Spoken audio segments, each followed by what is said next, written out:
दोन सख्या भावांचा निर्घृण खून, आंबेडकरवाडीतील घटना, रंगपंचमीच्याच दिवशी रंगांचा भंग। गेल्या काही वर्षांचा आलेख पाहिला तर शहरातील अनेक भागात जसे Phulenagar, Satpur, Ambad, CIDCO, Jail Road, Nashik Road या भागात अनेक खुनाच्या घटना घडल्या आहेत आणि हे चक्र काही थांबण्याचे नावच घेत नाही आहे। कालच मध्यरात्रीच्या सुमारास विजय ममता नाशिक पुणा रोड प्रभाग क्रमांक 16 मधील आंबेडकरवाडी येथे दोन सख्या भावांचा निर्घृण खून करण्यात आल्याने परिसरात दहशतीचे वातावरण निर्माण झाले असून शोककळाही पसरली आहे। उमेश उर्फ मन्ना जाधव आणि त्याचा भाऊ प्रशांत जाधव या दोन्हींवर टोळक्याने अचानक धारदार शस्त्रांनी हल्ला केल्याने काही मिनिटातच त्यांचा जागीच मृत्यू झाला। दिवसेंदिवस वाढत चाललेल्या गुन्हेगारी वृत्तीने डोके वर काढले असून शहराच्या आध्यात्मिक आणि धार्मिकतेच्या वारसेला हा मोठा गालबोटच लागला आणि लागत असल्याचे चित्र आहे। एकीकडे मेट्रो सिटी, औद्योगिक क्षेत्र विकासाला चालना, धार्मिक क्षेत्र, आध्यात्मिकतेची सांगड दर्शविणारं शहर, रामाच्या पदस्पर्शाने पावन नगरी, अमृताच्या 4 थेंबांपैकी गोदावरीत पडलेला एक थेंब, अशा पावन आणि पवित्र नदीचं पाणी, तसेच दर 12 वर्षांनी कुंभमेळ्यात येऊन जगाच्या कल्याणार्थ आणि शांती सद्भावनासाठी केले जाणारे तप आणि पूजापाठ आणि एक सुंदर असं पर्यटन स्थळ, त्यात धार्मिक मंदिरांचं शहर असं हे माझं नाशिक आज काही विकृत मानसिकता आणि गुंडगिरीच्या विळख्यात अडकलेल्या प्रवृत्तीमुळे बदनाम होताना दिसत आहे। कोठून येतात अंमली पदार्थ,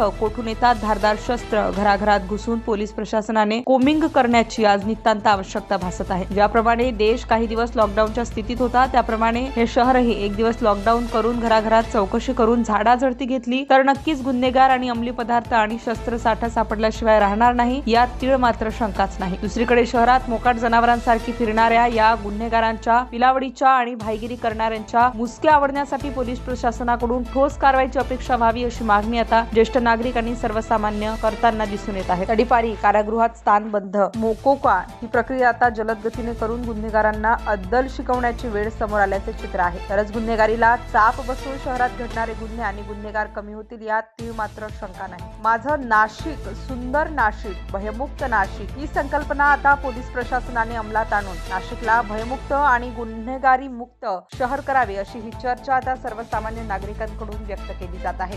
उपनगर पोलीस स्टेशनमध्ये आंबेडकरवाडी या ठिकाणी दोन सख्या भावांचा खून झाल्याचं समोर आलेलं आहे।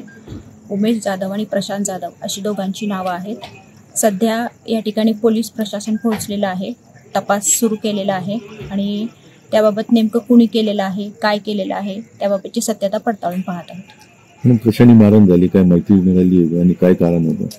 कोयत्यानी मारहाण झाल्याचं समोर येत आहे, पण अजून नेमकी कशामुळं आणि कोणत्या कारणामुळं त्यांची भांडणं झालेली आहेत ते अजून स्पष्ट झालेलं नाही। संशयितांच्या शोधात किती संशयितांच्या शोधासाठी 4 पथकं आता सध्या रवाना केलेली आहेत। त्यामध्ये क्राईम ब्रांचची 2 पथकं आहेत, एक उपनगर आहे, नाशिक रोड पोलीस स्टेशनचं पथक या ठिकाणी रवाना। हे जे 2 भाऊ आहेत ते इथे नेमके काय करत होते, म्हणजे काही कार्यक्रम चालू होता किंवा काय बसलेले होते? त्याबाबतचा पूर्ण तपास चालू आहे। नेमकी घटना कशी झालेली आहे, काय झालेली याबाबतच्या आजूबाजूच्या लोकांना देखील विचारपूस केलेली आहे, पण त्यांनी पण कुठली उपयुक्त माहिती आतापर्यंत दिलेली नाही। मॅडम, एक अफवा येत होती की फायरिंग झालेली, असं काही तपास नाही, फायरिंग वगैरे काही झालेलं नाहीये। जे वार झालेले ते कोयत्यानी धारदार शस्त्रांनी वार झालेले आहेत।